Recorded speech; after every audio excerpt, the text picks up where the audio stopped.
Há momentos na vida em que você percebe que o universo tem um senso de humor particularmente cruel. O meu chegou numa quarta-feira ensolarada, quando recebi um e-mail do Buffet Gourmet São Paulo com o assunto Confirmação de cancelamento, festa de aniversário. Fiquei olhando para a tela do celular como se ela tivesse acabado de me dar um tapa na cara. Cancelamento? Que cancelamento? Larguei minha pasta de documentos na mesa de centro, aquela caríssima de vidro que Rodrigo insistiu em comprar porque combinava com nossa energia minimalista. Que energia minimalista? Meu dedo tremia enquanto eu ligava para o buffet. A voz educada da atendente me explicou que sim, a reserva havia sido cancelada pela senhora Elisa Castello há 2 dias. E sinto muito, mas o reembolso seria apenas parcial, conforme contrato assinado. Você já teve aquela sensação de que está num filme ruim que alguém esqueceu de te avisar que estava rodando? O bolo. Meu Deus, o bolo! Tinha encomendado uma obra-prima em formato de maleta de advocacia, com detalhes em pasta americana que reproduziam cada diploma e conquista da minha carreira. Custou o preço de um rim no mercado negro, mas seria a peça central perfeita para o meu aniversário de 33 anos. O bolo não tem reembolso, senhora. Já está em produção, informou a atendente, com aquele tom de pena que reservamos para crianças que descobrem que Papai Noel não existe. Como minha sogra ousou fazer isso sem me consultar? E mais importante, por quê? O universo tem uma forma engraçada de entregar verdades inconvenientes, sempre no pior momento possível. Estava afundada no sofá, com uma taça de vinho tinto, aquele Malbec argentino que guardo para emergências emocionais, tentando processar o cancelamento da minha festa, quando meu celular apitou. Um e-mail da Castelo Incorporações com o assunto: comprovante de transferência confidencial. Provavelmente enviado para mim por engano. Sou advogada da empresa, afinal. Abri sem pensar muito. Quase engasguei com o vinho quando vi o valor. R$ 50.000. Exatamente, exatamente. O valor que tínhamos orçado para minha festa. A transferência tinha sido feita naquela manhã, do cartão corporativo da empresa, com a descrição cristalina: presente de aniversário autorizado por Dona Elisa Castello. Até aí, poderia pensar que era uma surpresa para mim se o nome da beneficiária não estivesse ali, em negrito: Patrícia Guimarães. Respirei fundo. Patrícia. A auditora da Receita Federal que já tinha flagrado, por acaso, em fotos antigas no celular de Rodrigo. Minha xícara favorita, aquela de porcelana azul com detalhes dourados que ganhei do meu primeiro cliente importante, escapou das minhas mãos e se estilhaçou no piso de mármore. Engraçado como a mente funciona nesses momentos. Meu primeiro pensamento não foi sobre a traição, nem sobre a humilhação, mas sim: como vou explicar para a Maria que quebrei a xícara que ela tanto gosta de polir? Maria, nossa empregada há 3 anos, que sabe mais sobre meu casamento do que eu mesma, aparentemente. Só percebi que estava chorando quando vi uma lágrima cair sobre a tela do celular, distorcendo o nome de Patrícia como se fosse uma pintura aquarelada pela chuva. Se você nunca ouviu falar da família Castello em São Paulo, ou você vive embaixo de uma pedra ou chegou recentemente de outro planeta. A Castello Incorporações está por trás de metade dos arranha-céus que compõem o skyline da cidade, aqueles prédios espelhados onde executivos fingem trabalhar 14 horas por dia. Minha sogra, Elisa Castello, comanda o império com mãos de ferro escondidas em luvas Prada. Aos 64 anos, ela mantém o cabelo castanho religiosamente tingido a cada 15 dias e usa apenas ternos de alfaiataria italiana, mesmo em churrascos de domingo. A mansão deles no Jardim Europa é exatamente o que você imagina, uma mistura bizarra de ostentação e mau gosto arquitetônico. Colunas gregas decoram a entrada. Estamos na Grécia ou no Brasil, e a sala principal exibe quadros caríssimos que ninguém realmente aprecia, mas que foram recomendados pelo consultor de arte da família. O pior é o retrato gigante de Elisa e o marido, Arnaldo, pintado há 20 anos, onde parecem versões pálidas de aristocratas europeus. Arnaldo, aliás, é como um fantasma que aparece em jantares importantes e depois desaparece para supervisionar projetos internacionais. Por projetos internacionais, leia-se, a segunda família que ele mantém discretamente em Portugal. Todo mundo sabe, inclusive Elisa, mas ninguém menciona. É o tipo de segredo que todos conhecem e fingem desconhecer, como o fato de que a fortuna da família começou com terrenos adquiridos de forma questionável durante a ditadura militar. Quando me casei com Rodrigo, assinei um contrato invisível. Eu fingiria que não sabia sobre os esqueletos no closet Versace da família, em troca de um sobrenome poderoso e uma carreira garantida. Agora, sentada entre os cacos da minha xícara favorita, perguntava-me se o preço tinha sido alto demais. Rodrigo Castelo tem aquele tipo de beleza que parece artificial.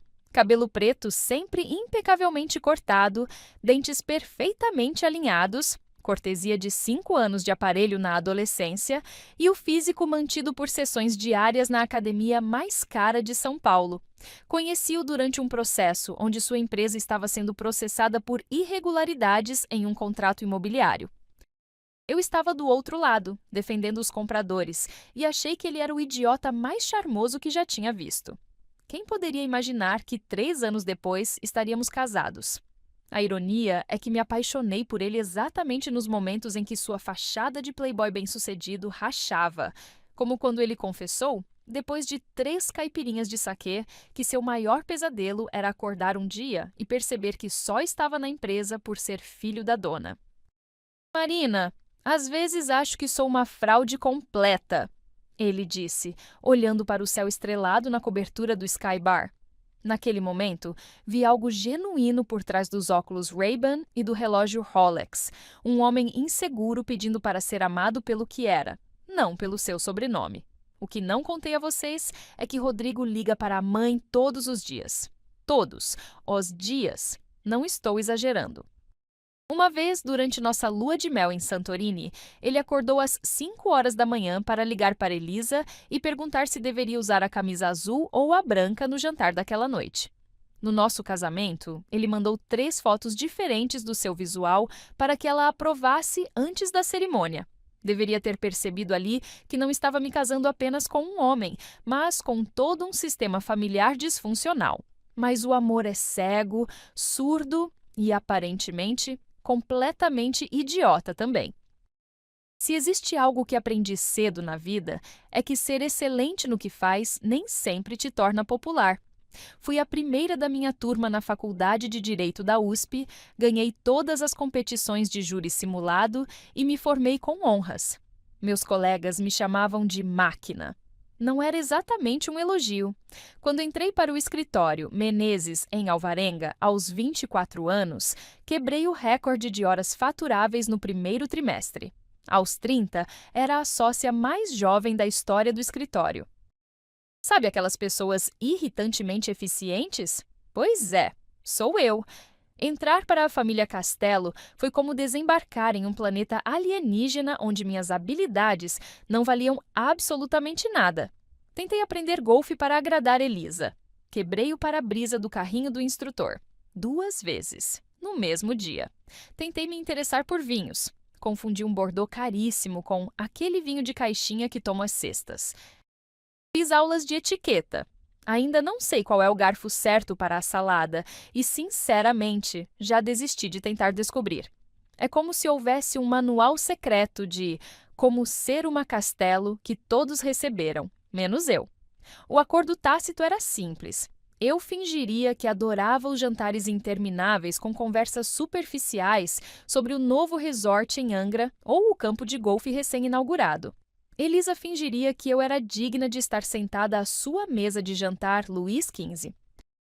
Marina tem tanto potencial, ela dizia para as amigas, com aquele sorriso que não chegava aos olhos. O que ela realmente queria dizer era: pena que veio de uma família sem pedigree, mas pelo menos é inteligente e bonita.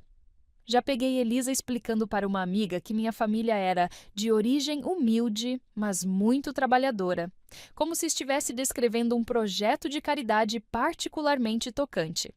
Vocês sabem aquela sensação de querer enfiar a cabeça num buraco? Pois é. Descobri a existência de Patrícia da forma mais clichê possível, uma notificação de Instagram. Rodrigo quase nunca usava na plataforma, então quando seu nome apareceu tendo curtido uma foto de Patrícia Gui Underline às 3h27 da manhã de uma terça-feira, meu radar de esposa apitou como alarme de incêndio.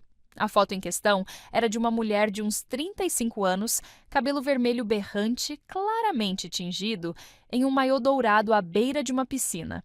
Nada demais, você pensaria. Exceto que Rodrigo tinha dito que estava em uma reunião de negócios em Belo Horizonte naquele dia. Quem é essa Patrícia? Perguntei casualmente no café da manhã, 3 dias depois, quando finalmente criei coragem. Rodrigo engasgou com o suco de laranja de um jeito tão cinematográfico que quase fiquei impressionada com sua capacidade dramática. Uma auditora da Receita Federal, respondeu com naturalidade forçada. Conheci em um seminário de conformidade fiscal. Por quê? Por quê? Porque você estava olhando fotos dela de biquíni no meio da madrugada, seu imbecil. Mas claro, não disse isso. Sorri e respondi que só tinha curiosidade, enquanto mentalmente vasculhava sua agenda para encontrar esse tal seminário de conformidade fiscal. Nos 3 meses seguintes, fiz o que qualquer advogada com acesso aos e-mails corporativos do marido faria. Investiguei. Descobri encontros marcados em horários estranhos, recibos de restaurantes para 2 pessoas quando ele supostamente estava em almoços de negócios e, o mais revelador, a cobertura para investimento que a empresa havia comprado no Itaim Bibi, mas que estranhamente nunca aparecia nos relatórios oficiais. A cereja do bolo foi encontrar o recibo de uma tatuagem. Sim, uma tatuagem, que Rodrigo havia feito nas costas. Meu marido, que tinha pavor de agulhas e quase desmaiou quando tomou a vacina da gripe. A tatuagem? Um pequeno trevo de 4 folhas, exatamente igual ao que Patrícia tinha tatuado no pulso. Sutil, Rodrigo, muito sutil. Trabalhar como advogada na empresa da família do marido é como andar em um campo minado vendada. De um lado, você tem acesso a informações que ninguém mais tem. De outro, existem coisas que você definitivamente não deveria ver. Foi assim que descobri, aos poucos, as irregularidades nas empresas Castelo. Primeiro, notei contratos com cláusulas estranhas. Depois, pagamentos a consultores que pareciam não existir. E, finalmente, uma complexa rede de empresas offshore que movimentavam dinheiro como num elaborado jogo de cartas. E no centro de tudo, como uma aranha habilidosa, estava Elisa. Em reuniões de diretoria, observava como ela manipulava Rodrigo. Querido, por que você não apresenta aquele relatório que preparamos? Dizia com aquele sorriso ensaiado. O relatório que ela tinha preparado, que ela queria apresentar, mas que colocaria no nome dele para que, caso algo desse errado, a culpa não fosse dela. Rodrigo, sempre ansioso por aprovação materna, concordava entusiasticamente. Eu ficava sentada, sorrindo e tomando notas, como a boa nora advogada que era suposta ser, enquanto mentalmente contava quantas irregularidades fiscais conseguia identificar em cada slide da apresentação. O pior eram os jantares de negócios na mansão, onde todos fingiam que estava tudo perfeitamente normal. Empresários, políticos e até um juiz ou outro bebericando espumante francês enquanto discutiam oportunidades de desenvolvimento urbano, que traduzindo para o português claro significava como driblar leis de zoneamento e conseguir aprovações rápidas para seus empreendimentos. Elisa circulava entre os convidados como uma primeira-dama, sempre com comentários precisos e sorrisos calculados. Marina é tão dedicada, dizia ela, colocando a mão em meu ombro com força suficiente para deixar marcas de unhas. Tão jovem e já é sócia em um dos melhores escritórios do país. O que ela não mencionava é que havia pressionado os sócios seniores a me promoverem para ter alguém de confiança cuidando dos assuntos legais da família. O jantar de quinta-feira na Mansão Castelo era uma tradição tão inviolável quanto o segredo bancário suíço. Toda quinta, às 20 horas em ponto, Rodrigo e eu deveríamos estar sentados à mesa, independentemente de compromissos de trabalho, cansaço ou, Deus me livre, vontade de ficar em casa assistindo Netflix. Foi numa dessas quintas, enquanto Arnaldo narrava pela milésima vez sua história sobre como salvou aquele projeto em Dubai, que todos sabíamos ser parcialmente inventada, que Elisa limpou a garganta e anunciou. Sobre a festa de aniversário da Marina, congelei com o garfo a meio caminho da boca. Minha festa estava marcada para dali a 3 semanas, no melhor buffet de São Paulo, com 150 convidados confirmados, incluindo sócios do escritório e clientes importantes. Acredito que seja um desperdício de dinheiro, continuou ela, tomando um gole de champanhe como se estivesse comentando sobre o clima. Ninguém se importa com aniversários de adultos, querida. Não somos americanos. Rodrigo engasgou com o vinho e começou a tossir descontroladamente, enquanto eu mantinha um sorriso congelado no rosto, imaginando como seria arremessar a terrine de foie gras na cabeça perfeitamente penteada da minha sogra. O dinheiro pode ser melhor investido, continuou Elisa, ignorando o filho que ainda tentava recuperar o fôlego. Já tomei a liberdade de cancelar a reserva. Tomou a liberdade? Tomou a liberdade? Era o meu aniversário, pago com o dinheiro que eu e Rodrigo tínhamos separado. Abri a boca para protestar, mas Elisa ergueu a mão num gesto imperial que dizia claramente assunto encerrado. Na sua idade, Marina, é hora de pensar em investimentos, não em festas. Por na sua idade, ela queria dizer 33 anos. Praticamente uma adolescente pelos padrões Castelo, onde ninguém se aposenta antes dos 90. Naquela noite, deitada na cama enquanto Rodrigo roncava ao meu lado, percebi que não estava apenas furiosa. Estava em guerra. E em toda guerra, a informação é a arma mais poderosa. Passei pelos 5 estágios do luto nos dias seguintes, mas não do jeito que os psicólogos descrevem. Meu estágio de negação durou exatamente 47 minutos, o tempo que levei para verificar 3 vezes as contas bancárias e confirmar que sim, o dinheiro da festa havia sido transferido para a tal presente de aniversário para Patrícia. A raiva veio em seguida, manifestando-se de forma espetacular quando acidentalmente, juro, derrubei a horrenda escultura de bronze que Elisa nos dera de presente de casamento. Você sabe aquele barulho de metal pesado atingindo um piso de mármore às 3 horas da manhã? É surpreendentemente terapêutico. A barganha foi a fase mais patética. Passei horas tentando me convencer de que talvez, existisse uma explicação perfeitamente razoável para tudo isso. Talvez Patrícia fosse realmente apenas uma auditora da Receita Federal que estava ajudando a família com alguma questão legítima. Talvez a transferência fosse um adiantamento para algum serviço profissional completamente normal e legal. Talvez eu estivesse exagerando e transformando coincidências em conspirações. É incrível como a mente humana se contorce para evitar aceitar o óbvio, não é? É como ver um letreiro neon piscando, seu marido é um trapaceiro, e pensar, será que estou interpretando corretamente essa mensagem?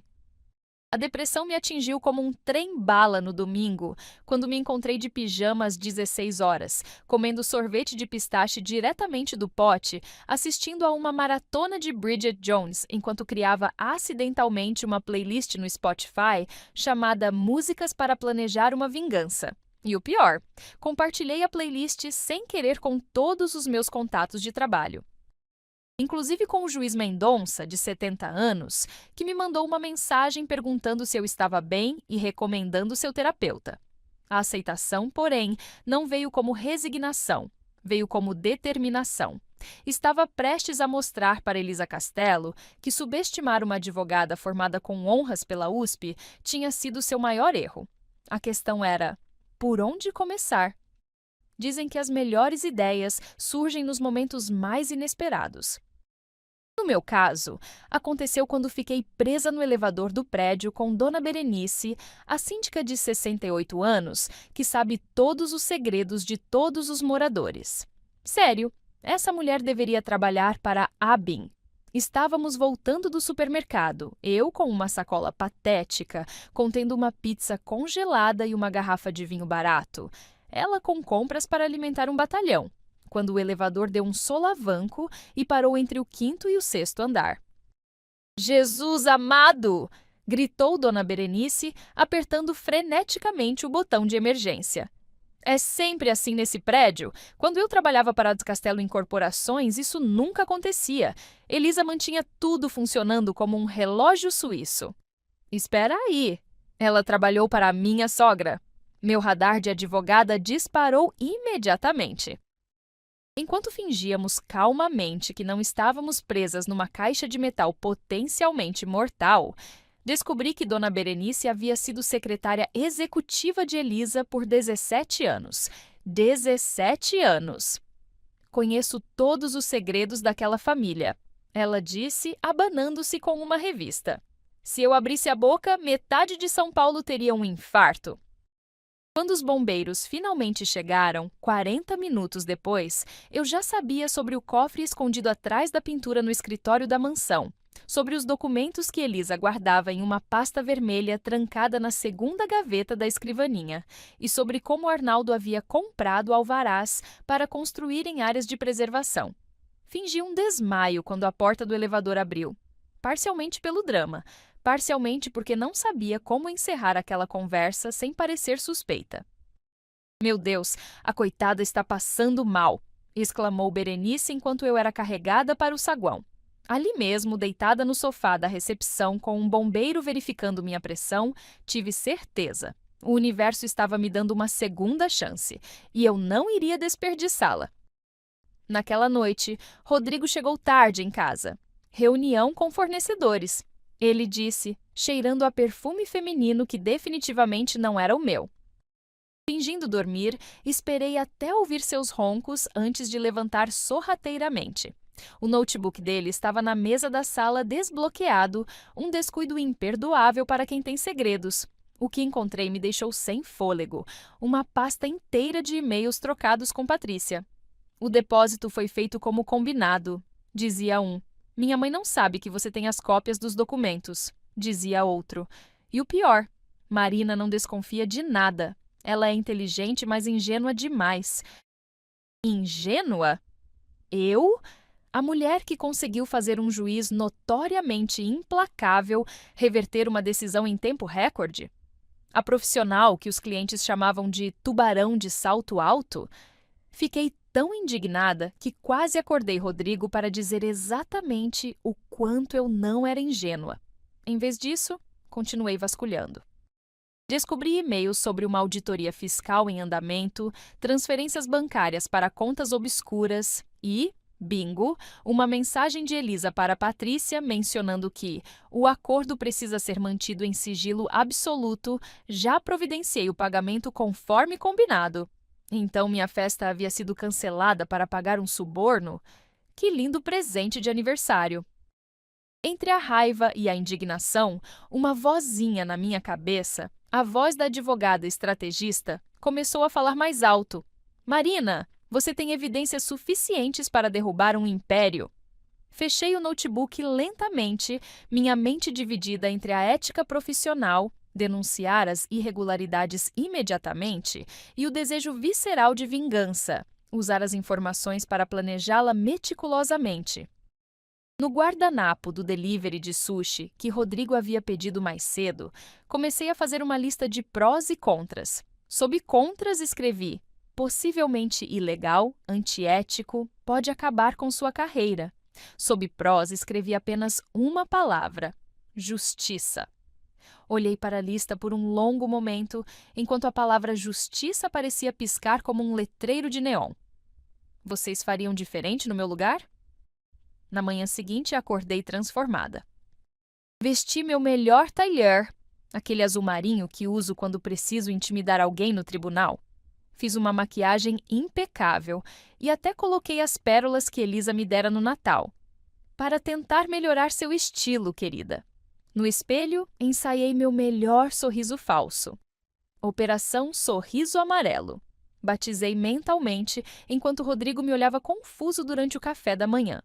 Você parece diferente, comentou, tentando identificar o que havia mudado. Estou apenas feliz, respondi, dando de ombros. Afinal, minha sogra me poupou do trabalho de organizar uma festa. Não é maravilhoso? A parte mais difícil foi ligar para Elisa e propor ajudá-la a organizar os documentos da empresa. Praticamente conseguia ouvir suas sobrancelhas se erguendo do outro lado da linha. Que interesse repentino, Marina, disse ela, a suspeita evidente em cada sílaba. Improvisei sobre como queria entender melhor o negócio da família, talvez até assumir responsabilidades maiores em breve. Mencionei um curso de gestão empresarial que estava fazendo online. Mentira! E como admirava sua visão estratégica, mentira ainda maior. Funcionou como mágica. Se existe algo que Elisa adora, é ser adulada. Venha amanhã às 2, ela disse finalmente. Mas não mexa em nada sem minha supervisão. A ironia da situação não me escapou enquanto dirigia para a mansão no dia seguinte, com um gravador escondido na bolsa e a câmera do celular pronta para fotografar documentos. Estava prestes a espionar minha própria família, usando as mesmas habilidades que usava para defender seus interesses. A culpa me corroeu por aproximadamente 3 segundos, até lembrar do e-mail. Marina é inteligente, mas ingênua demais. Estacionei o carro na entrada circular da mansão, aplicando mais uma camada de batom vermelho, minha armadura pessoal. Uma das empregadas abriu a porta e entrei como se estivesse pisando em um campo de batalha. De certa forma, estava. Só que, pela primeira vez, eu não lutaria pelo time Castelo. Lutaria contra ele. Não sabia exatamente o que estava procurando até encontrar. Elisa me deixou sozinha no escritório por exatos 7 minutos, enquanto atendia uma ligação urgente. Tempo suficiente para eu fotografar rapidamente uma pasta marcada como Operação Fênix. Dentro, encontrei documentos que fariam qualquer promotor do Ministério Público saltar de alegria. Autorizações de construção com assinaturas visivelmente falsificadas, recibos de pagamentos a um consultor de licenciamento, que acontecia de ser o cunhado do secretário municipal de obras, e anotações detalhadas sobre quem na fiscalização recebia quanto para acelerar processos. Está encontrando algo interessante? A voz de Elisa me assustou tanto que quase deixei cair meu celular. Ela estava parada na porta, me observando com aqueles olhos de ave de rapina. Apenas tentando entender a organização, respondi, sentindo meu coração batendo na garganta. É tudo tão meticuloso. Ela sorriu, aquele sorriso que nunca chega aos olhos. Organização é poder, Marina. Quem controla os documentos, controla a narrativa. Mal sabia ela que eu estava prestes a sequestrar sua preciosa narrativa. Quando saí da mansão 3 horas depois, meu celular estava cheio de evidências e minha mente de ideias cada vez mais ousadas. Mas a verdadeira surpresa veio quando, vasculhando mais tarde os arquivos que havia fotografado, encontrei menção a uma segunda consultora. Luciana Mendes, casada com Maurício Mendes, chefe da fiscalização municipal. Uma rápida busca no Instagram revelou uma loira deslumbrante de 28 anos, ostentando bolsas caríssimas e viagens internacionais com um salário de funcionária pública. Mais intrigante ainda, em várias fotos, identifiquei Rodrigo ao fundo, sempre casualmente presente. 2 amantes? Sério? Meu marido não conseguia sequer lembrar de comprar leite quando eu pedia. Como é que administrava um caso duplo? Existe um ditado que diz: para derrubar um império, você precisa de um exército. Eu não tinha um exército, mas tinha algo melhor. Pessoas subestimadas com acesso a informações preciosas. Primeiro, recrutei Pedro, meu estagiário no escritório, um gênio da tecnologia de 22 anos que parecia ter nascido com um teclado acoplado aos dedos. Você quer que eu faça o quê? Ele perguntou quando expliquei meu plano, quase engasgando com seu energético. Não é exatamente ilegal, argumentei. É mais como uma investigação não autorizada. Ele ajustou os óculos pensativo. Tipo Edward Snowden, só que corporativo? Tô dentro! Juliana foi mais fácil de convencer.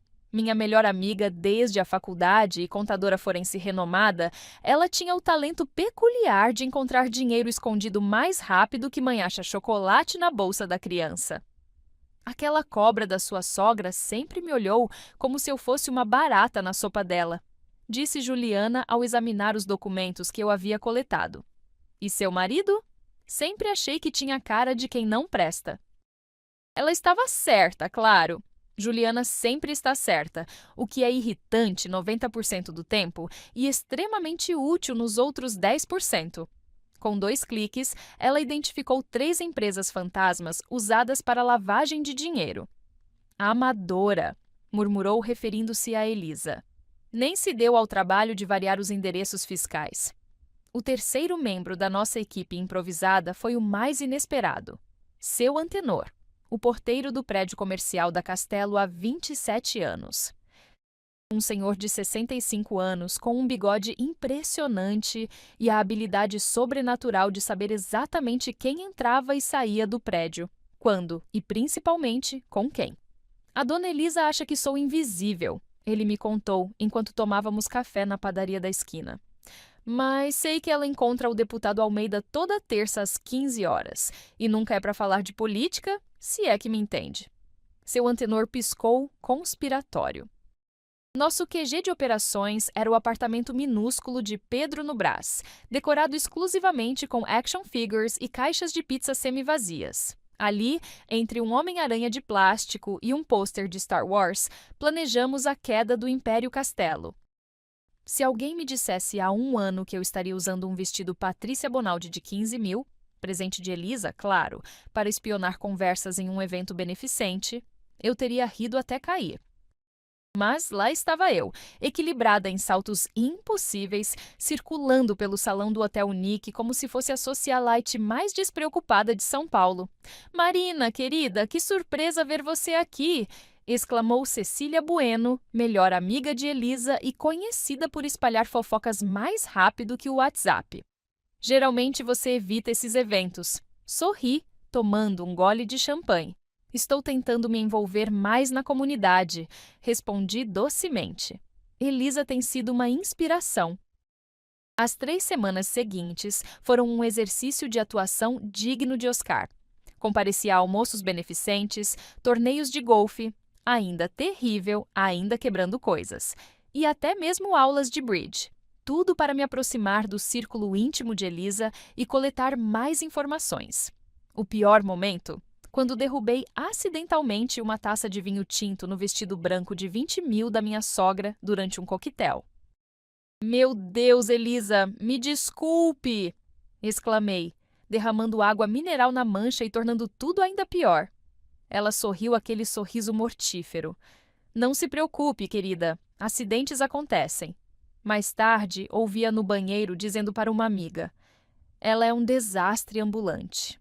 Rodrigo podia ter escolhido melhor. Se ela soubesse que o acidente me permitiu colocar um pendrive no computador de seu assistente, enquanto todos estavam distraídos com o drama do vestido. Quase fui descoberta apenas uma vez, quando tentava fotografar documentos no escritório de casa de Rodrigo e o ouvi chegando mais cedo do que o esperado. Em pânico, me escondi no closet, justamente onde ele veio guardar seu paletó. Fiquei agachada entre seus sapatos italianos, mal respirando, enquanto ele falava ao telefone.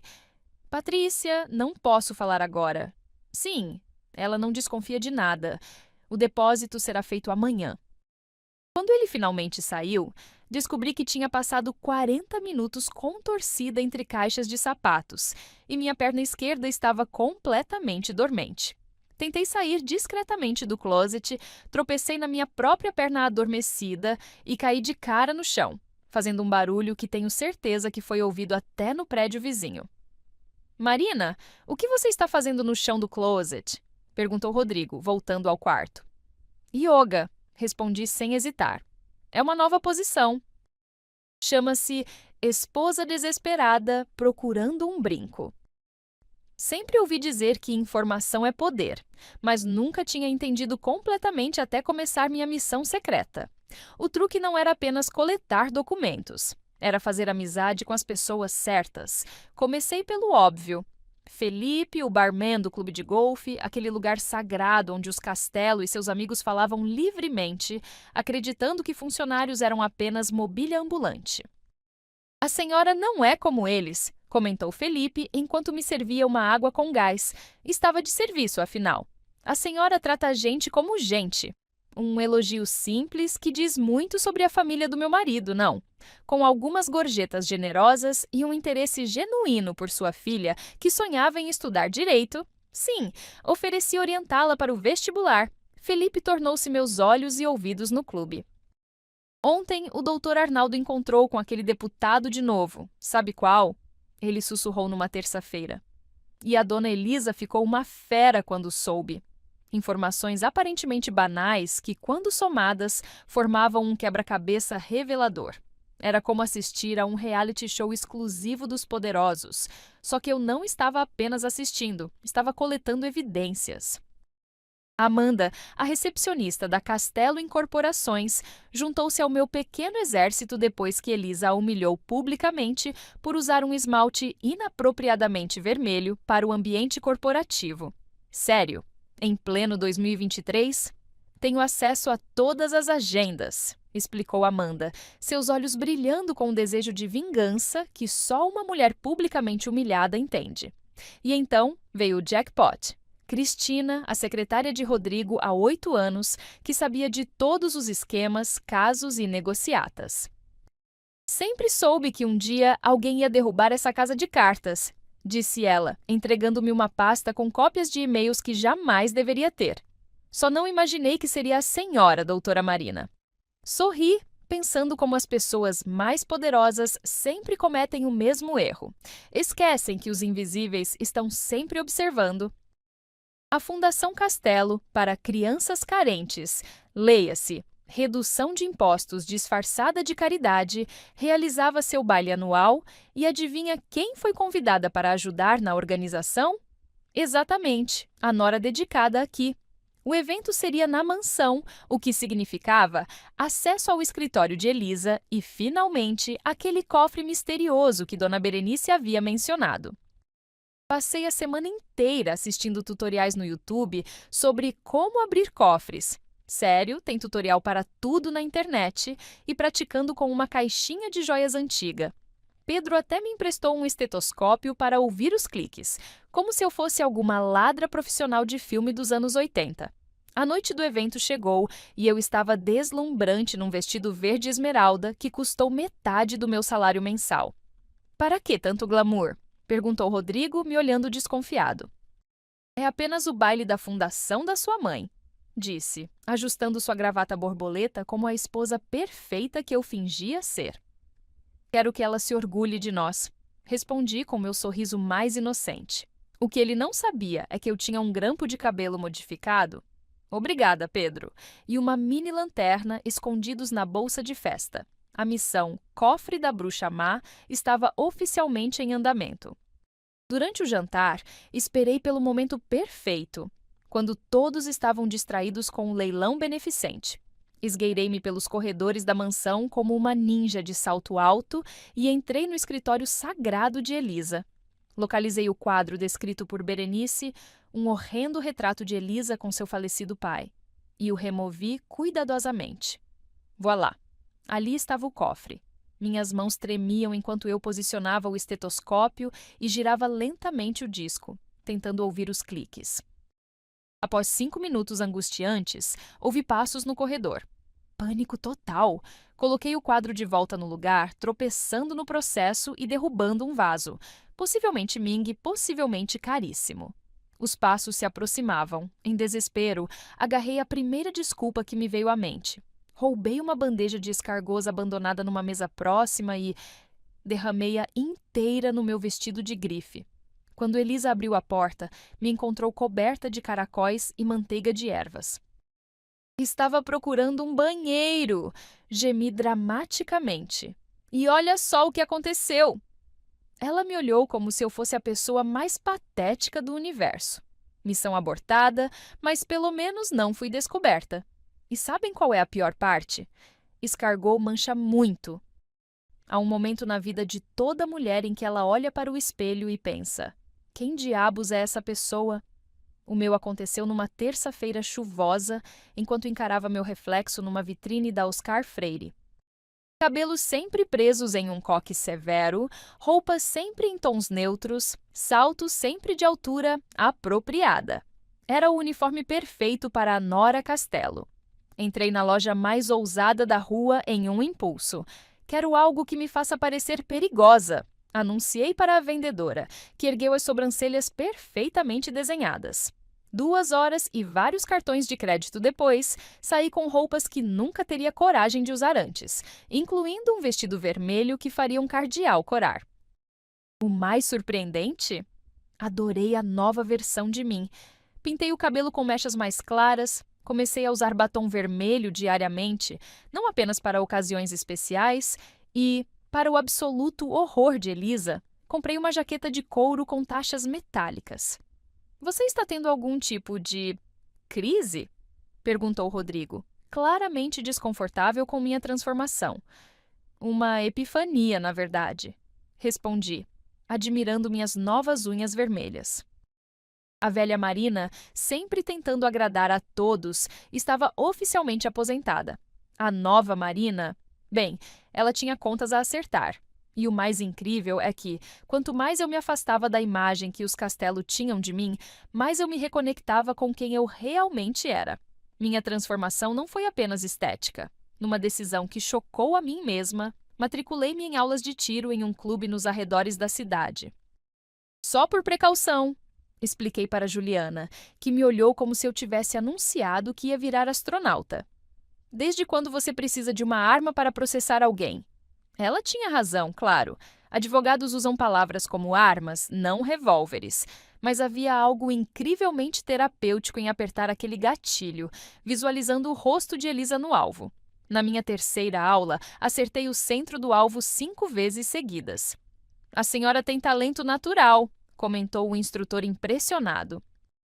Sorri, pensando que talvez eu tivesse encontrado minha verdadeira vocação. Justiceira corporativa. Era como se cada tiro certeiro me desse mais coragem para o que estava por vir. E acreditem, o que estava por vir era grande. Muito grande.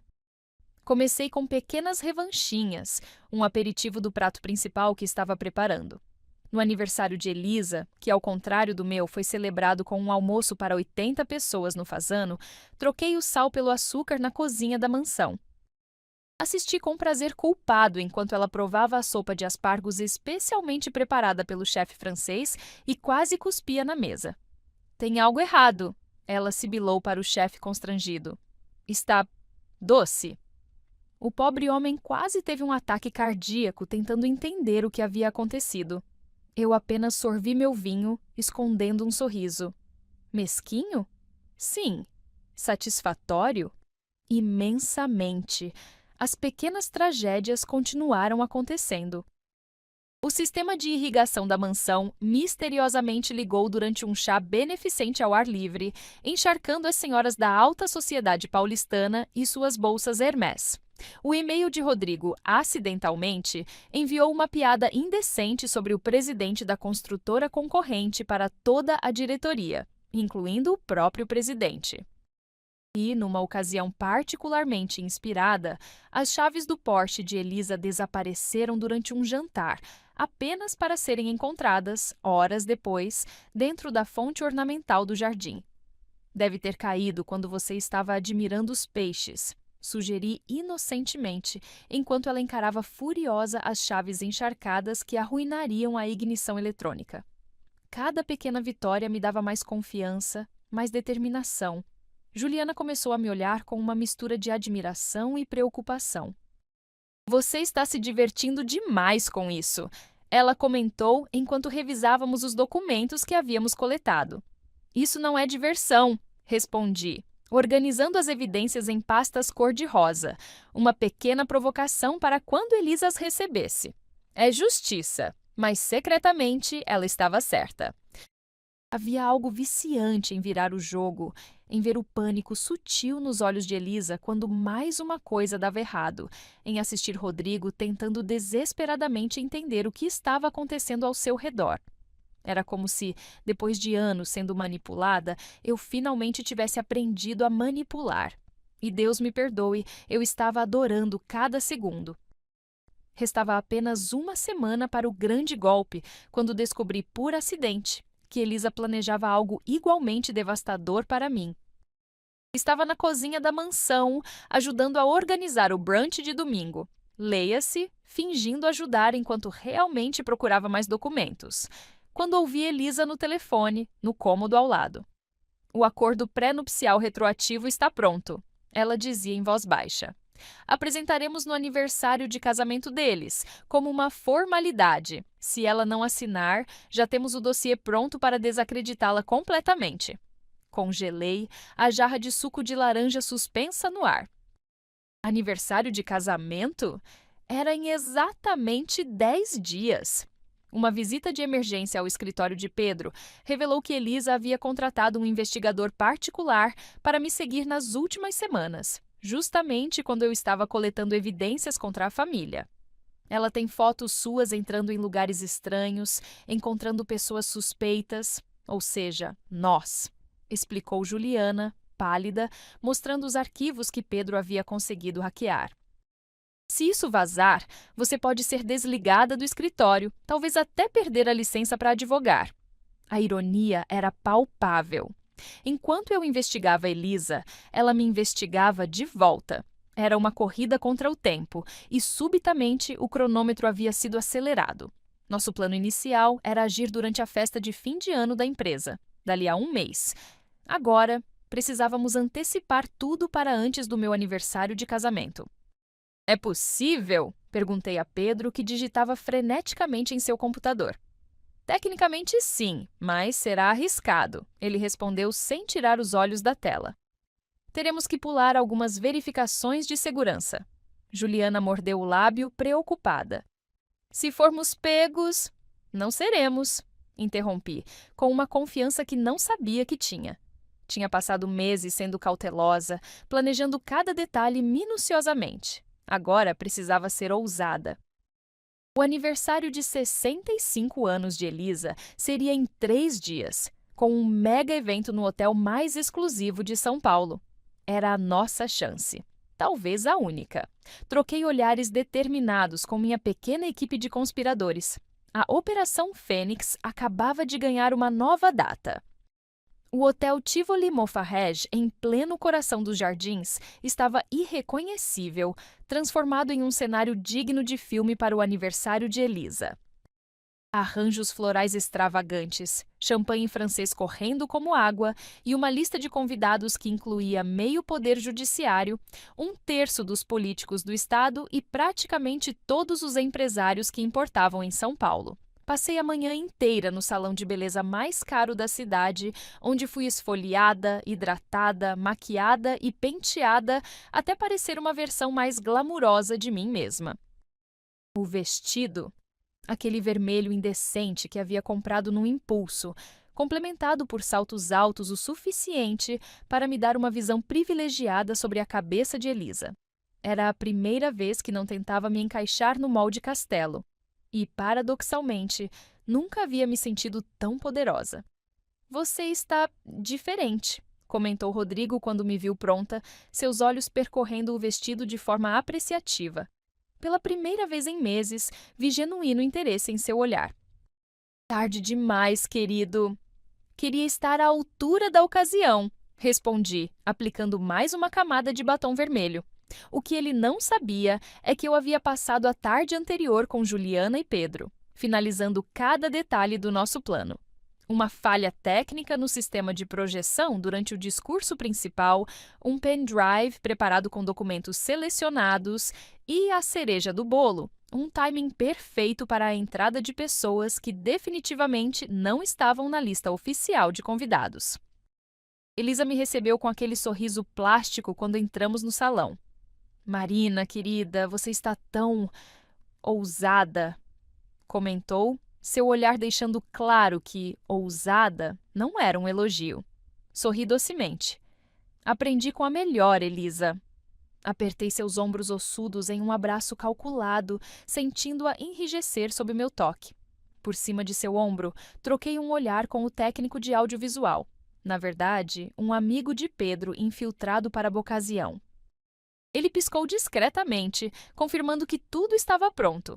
A festa havia apenas começado, mas eu já podia sentir o gosto da vitória, e era mais doce que qualquer champanhe. O momento chegou após o jantar principal, quando o mestre de cerimônias anunciou que era a hora dos discursos. Arnaldo falou primeiro. Um discurso obviamente escrito por algum assessor, já que duvido que ele soubesse citar Shakespeare espontaneamente.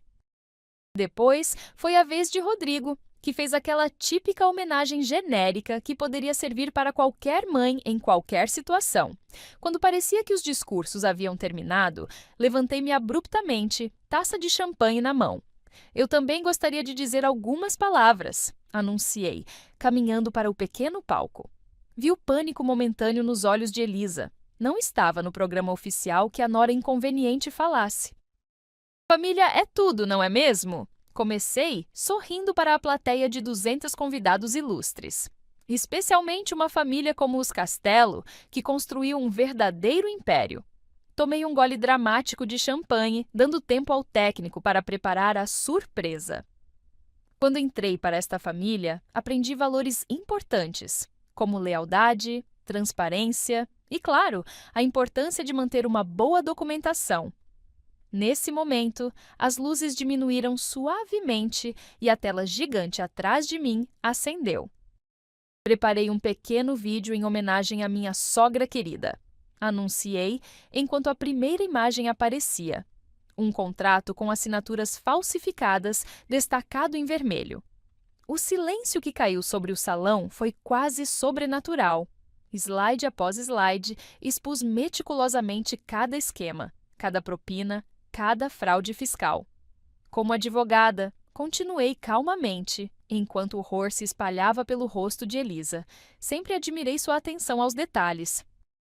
A tela mostrou uma lista de pagamentos a funcionários públicos, com nomes e valores, e sua capacidade de manter relações estratégicas. Apareceram fotos de encontros secretos com políticos investigados por corrupção. Mas, principalmente, concluí, enquanto as portas do salão se abriam para dar passagem a homens de terno e distintivos. Admirei sua confiança de que nunca seria pega. Sorri, erguendo minha taça em direção a uma Elisa agora petrificada. Feliz aniversário para mim, não é mesmo?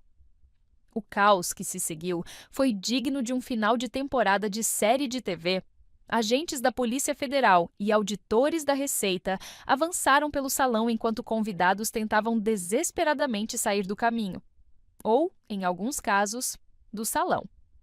Marina, o que você fez? Gritou Rodrigo, seu rosto uma máscara de confusão e traição. Ignorei-o, meus olhos fixos em Elisa, que parecia ter envelhecido 10 anos nos últimos 10 minutos. Ela se levantou lentamente, cambaleante, apontando um dedo acusador em minha direção. Sua... As palavras pareciam faltar, como se nenhum insulto fosse suficiente para expressar sua fúria. Ingênua demais? Sugeri docemente, repetindo as palavras que havia lido naquele e-mail fatal. Acho que subestimou a nora aqui, não é mesmo? Os agentes se aproximaram, apresentando um mandado para Elisa e Arnaldo. Rodrigo foi levado para interrogatório em outra parte do salão. Em meio à confusão, ninguém percebeu quando me aproximei de Elisa, que estava sendo informada de seus direitos. Sabe qual foi seu maior erro? Sussurrei apenas para ela ouvir. Cancelar minha festa. Digamos que me deu muito tempo livre para planejar a minha própria celebração. Enquanto os Castello eram discretamente escoltados para fora da festa, irônico, não? Observei a cena com uma estranha sensação de calma. Tomei um último gole de champanhe, deixei a taça sobre uma mesa e caminhei tranquilamente em direção à saída de serviço. Ninguém prestou atenção na nora discreta escapando pela cozinha, onde um táxi já me esperava. Dentro dele, tirei os saltos assassinos, soltei um longo suspiro e enviei uma única mensagem para Juliana. Fênix levantou o voo. O motorista me olhou pelo retrovisor, curioso com meu sorriso. Para onde, senhora? Aeroporto de Guarulhos, respondi, sentindo o peso dos últimos meses finalmente deixando meus ombros. Tenho um voo para Portugal em 3 horas. Preparar uma fuga internacional enquanto mantém as aparências de esposa dedicada é mais difícil do que parece nos filmes. Durante semanas, transferi pequenas quantias para uma conta no exterior. Preparei documentos com um nome ligeiramente diferente. Obrigada, Pedro, por aquele seu amigo especialista em documentação alternativa. E montei uma mala de emergência escondida no fundo falso do armário de toalhas, lugar que Rodrigo jamais olharia, já que tenho certeza que ele não sabia nem onde guardávamos as toalhas. O voo para Portugal estava marcado para 1h20 da madrugada, horário perfeito para quem quer desaparecer sem chamar atenção. No aeroporto, quase perdi meu voo porque parei para comprar chocolates no Duty Free. Não me julgue! Se você estivesse fugindo do país após destruir o império da sua sogra maligna, também iria querer uma reserva emergencial de endorfina em formato de trufas belgas. Além disso, achei que seria suspeito demais não comprar nada, como se eu estivesse com pressa. E eu estava, mas ninguém precisava saber disso. Sentada na sala de embarque, olhando pela janela os aviões na pista, tive um momento de hesitação. Havia realmente acabado de detonar a vida que construí nos últimos anos? Tinha certeza que queria seguir com isso? Meu celular vibrou. Uma mensagem da minha advogada confirmando que a operação na festa já estava nos noticiários online. Império Castelo sob investigação. Esquema de corrupção revelado durante festa de aniversário. Era tarde demais para voltar atrás. Respirei fundo, apertei o passaporte na mão e enviei uma última mensagem antes de embarcar. Agora sim, a festa começou. Ironicamente, era a festa que eu realmente queria, só que com um sabor muito mais doce que qualquer bolo de aniversário. De todos os lugares em Portugal onde poderia me esconder, escolhi justo Vila do Conde, uma cidadezinha costeira no norte do país. E por quê? Porque era exatamente onde Arnaldo Castelo mantinha sua outra família. A ironia era deliciosa demais para resistir. Aluguei um pequeno apartamento com vista para o mar, usando meu novo nome, Mariana Silva. Não muito criativo, eu sei, mas quando você está fugindo do país, simplicidade é a chave. Minha rotina rapidamente se transformou em algo irreconhecível. Acordava com o som das ondas, tomava café em uma padaria local onde todos já me conheciam pelo nome, o falso, claro, e passava horas caminhando na praia. Sem reuniões às 7 horas da manhã, sem salto alto esmagando meus dedos, sem olhares de desaprovação da minha sogra. A Marina Workaholic de São Paulo teria achado essa vida entediante. A Mariana de Vila do Conde achava libertadora. O mais surpreendente?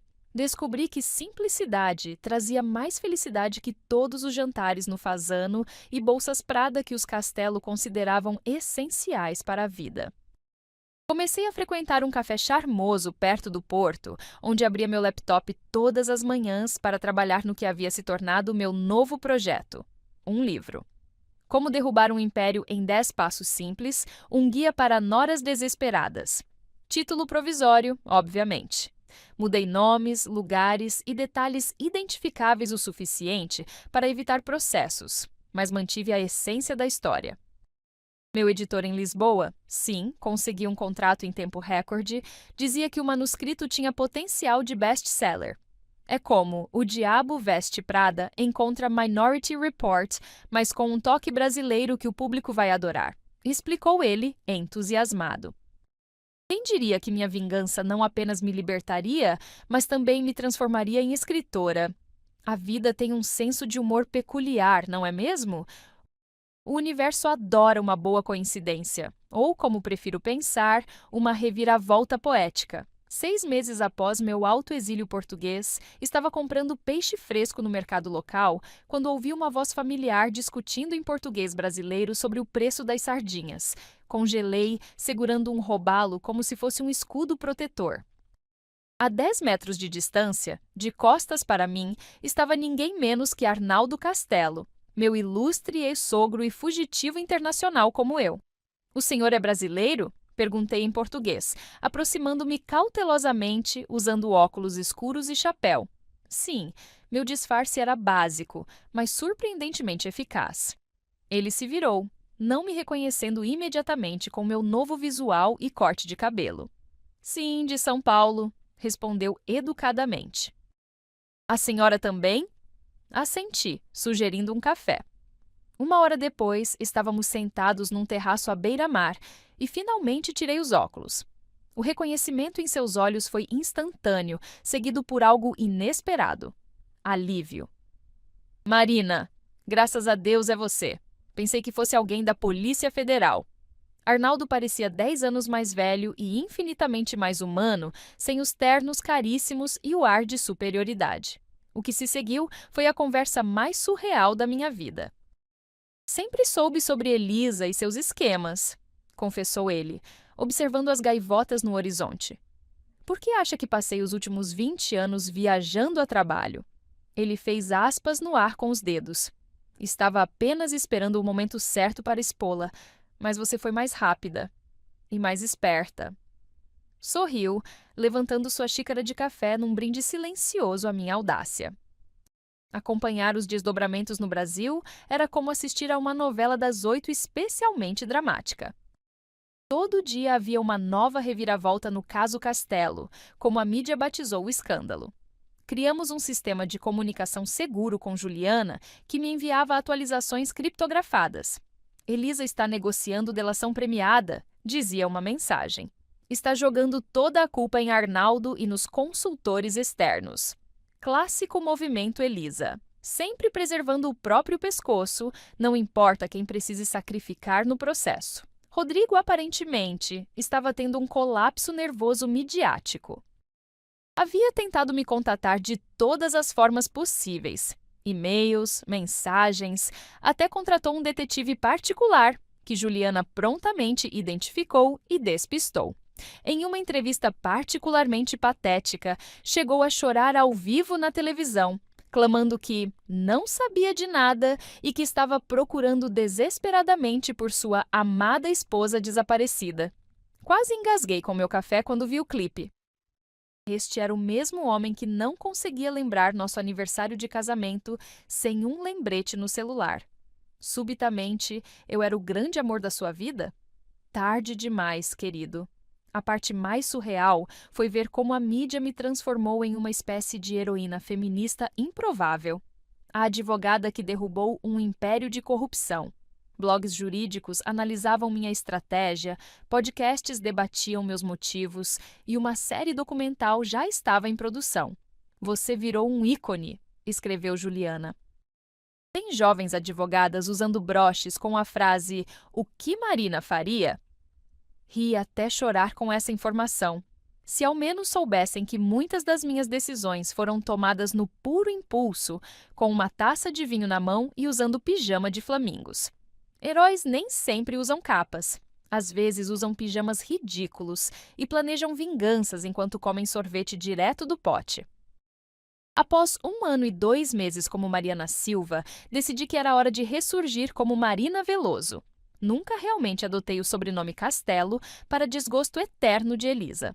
Meu livro estava prestes a ser publicado internacionalmente, meu novo visual, cabelo mais curto, algumas mechas loiras, um estilo mais relaxado, havia se tornado minha verdadeira identidade. E o mais surpreendente, eu tinha um novo sócio de negócios. Sim, Arnaldo Castelo, o homem que passara décadas fingindo não ver a corrupção ao seu redor, havia se tornado meu aliado improvável. Nossa volta ao Brasil foi calculada para causar impacto máximo. Convocamos uma coletiva de imprensa no mesmo hotel onde a festa de aniversário fatídica havia acontecido. Jornalistas se acotovelavam, câmeras disparavam flashes quando caminhei ao palco, Arnaldo alguns passos atrás. Bom dia, comecei, ajustando o microfone. Sou Marina Veloso e estou aqui para anunciar o renascimento da Castelo Incorporações como Fênix Empreendimentos. Sorri para as dezenas de repórteres boquiabertos. Sim, voltei. E sim, trouxe mudanças. As manchetes do dia seguinte foram impagáveis. A Fênix e o Velho. Ex-nora e sogro retornam para reconstruir império. 2 dias depois, Rodrigo me contatou, implorando por um encontro. Concordei, escolhendo um café neutro no Itaim. Público o suficiente para evitar cenas, movimentado o suficiente para garantir privacidade relativa. Ele parecia ter envelhecido uma década, com olheiras profundas e o início de cabelos grisalhos. Marina, eu não sabia de tudo. Foram suas primeiras palavras. Mamãe escondia as coisas de mim também. Claro que sim, Rodrigo. O eterno menino da mamãe, nunca responsável por nada. Podemos tentar de novo, sugeriu seus olhos suplicantes. Ainda te amo. Tomei um gole do meu cappuccino, observando-o calmamente. Sabe qual é a diferença entre nós dois, Rodrigo? Eu cresci. Deixei um dinheiro na mesa, suficiente para pagar ambas as bebidas. Ah, e vou te mandar os papéis do divórcio amanhã. Desta vez, leia antes de assinar. Com parte do dinheiro recuperado das contas offshore, legalmente através de acordos judiciais meticulosamente elaborados, fundei o Instituto Nova Página, uma organização de assistência jurídica para mulheres vítimas de relacionamentos abusivos e fraudes financeiras. Ironicamente, uma das primeiras pessoas a procurar ajuda foi Patrícia. Sim, a Patrícia. Aparentemente, depois que o escândalo estourou, Rodrigo a abandonou e ela descobriu que ele havia usado seu nome em diversos esquemas sem seu conhecimento completo. Eu sabia de algumas coisas, confessou ela em nosso primeiro encontro, olhos baixos, mas não da extensão. Ele me manipulou também. Em um momento que certamente faria Elisa se contorcer na sua prisão domiciliar, transformei a cobertura que Rodrigo usava para seus encontros extraconjugais na sede do Instituto. Ver aquele espaço, antes cenário de traições, agora cheio de mulheres trabalhando juntas para reconstruir suas vidas, era a definição perfeita de justiça poética. E Patrícia? Depois de cumprir serviço comunitário como parte de seu acordo judicial, ofereci-lhe um emprego como coordenadora administrativa. Você tem certeza? Perguntou ela, incrédula. Depois de tudo, dei de ombros. Todas merecemos uma segunda chance, exceto Elisa, claro. Rimos juntas, a tensão de nosso passado peculiar finalmente se dissolvendo. Exatamente 1 ano após o escândalo, finalmente celebrei meu aniversário, com uma festa extravagante, exatamente como aquela que Elisa havia cancelado. Mesmo local, mesmo buffet, mesmo bolo em formato de maleta de advocacia, que, aliás, estava delicioso. A única diferença? Os convidados. Nenhum castelo à vista, exceto Arnaldo, que agora usava apenas seu sobrenome materno. No meio da festa, quando as luzes diminuíram para o tradicional parabéns, olhei ao redor, para Juliana, Pedro, seu antenor e todos os outros que me ajudaram ao longo daquela jornada insana, e senti uma onda de gratidão tão intensa que quase me fez chorar. "Faça um pedido!" gritou alguém quando trouxeram o bolo. Fechei os olhos, sorri e não precisei pedir nada. Pela primeira vez na vida, eu já tinha exatamente o que queria. Se você me dissesse, 3 anos atrás, que eu estaria recebendo o prêmio de empresária do ano pela revista Exame, usando um vestido vermelho deslumbrante na minha nova cobertura no Jardim Europa, ironicamente, a apenas 3 quarteirões da Mansão Castelo, eu provavelmente teria rido na sua cara. Mas a vida tem um senso de humor peculiar. Ali estava eu, brindando com amigos e colegas, celebrando o sucesso da Fênix Empreendimentos, agora reconhecida como uma das construtoras mais éticas e inovadoras do país. O mais surpreendente na minha nova vida, meu relacionamento com Miguel, um chefe português que conheci durante meu exílio.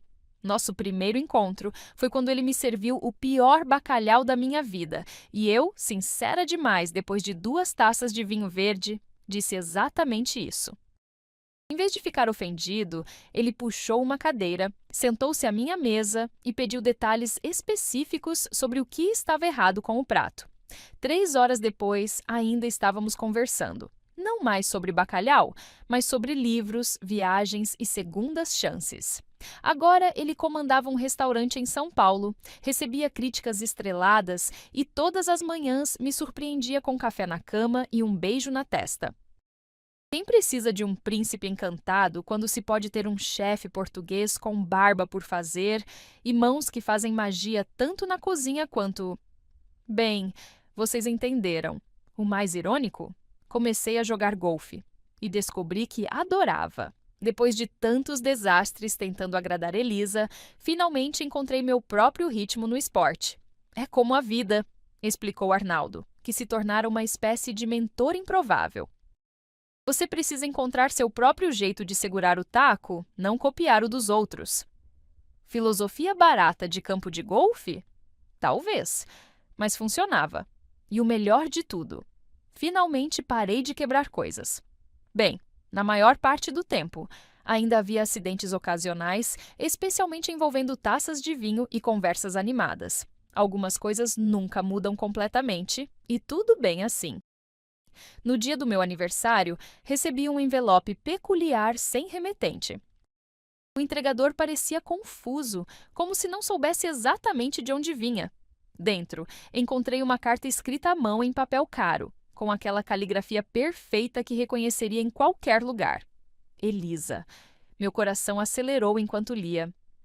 Marina, os anos trazem sabedoria, mesmo que tardia.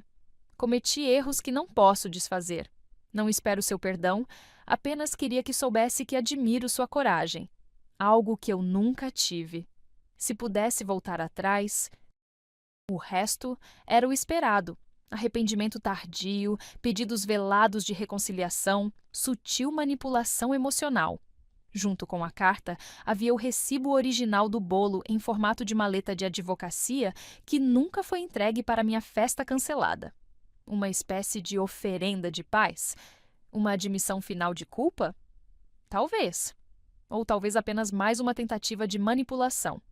Com Elisa, nunca se sabia. Olhei longamente para aqueles papéis, sentindo o peso de tudo o que havia acontecido nos últimos anos. Então, calmamente, caminhei até a lareira acesa do meu apartamento e joguei tudo no fogo, observando as chamas consumirem o último vestígio da minha vida anterior. O que era isso? Perguntou Miguel, entrando na sala com 2 taças de champanhe. Apenas lixo antigo, respondi, aceitando a taça e dando um beijo nele. A campainha tocou, os primeiros convidados para minha festa de aniversário chegando. Desta vez, uma celebração íntima, apenas com pessoas que genuinamente gostavam de mim. Quando todos se acomodaram, ergui minha taça num brinde. A vida nova, disse, sorrindo para os rostos ao meu redor. E as lições que aprendemos no caminho. Miguel apertou minha mão sob a mesa e senti aquela certeza tranquila de quem finalmente encontrou seu lugar no mundo. Se pudesse voltar no tempo, mudaria algo? A pergunta veio de uma jornalista da Veja, durante uma entrevista sobre meu livro recém-lançado, que já estava na lista dos mais vendidos há 6 semanas. Pausei, considerando cuidadosamente. A resposta fácil seria: não, não mudaria nada. O tipo de platitude que fica bem em entrevistas, mas a verdade era mais complexa, como sempre é. Talvez eu tivesse escolhido um bolo menor, respondi finalmente, arrancando uma risada surpresa da jornalista. Ou talvez um marido melhor, mas definitivamente não mudaria minha sogra. Afinal, sem ela, eu nunca teria descoberto do que sou realmente capaz. Naquela noite, na privacidade do meu apartamento, depois que Miguel havia adormecido, redigi uma mensagem curta. Um número que havia guardado por anos, mesmo sabendo que provavelmente nunca o usaria. Obrigada por cancelar minha festa. Foi o melhor presente que você poderia ter me dado. Hesitei antes de enviar.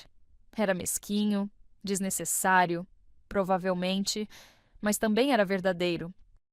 A tela do celular brilhou com a confirmação de envio e imaginei Elisa, em sua mansão agora semi-vazia, recebendo a mensagem de um número desconhecido. Coloquei o celular de lado e caminhei até a janela, observando as luzes de São Paulo. A cidade que quase me engoliu agora parecia diferente. ainda caótica, ainda implacável, mas de alguma forma mais minha do que nunca.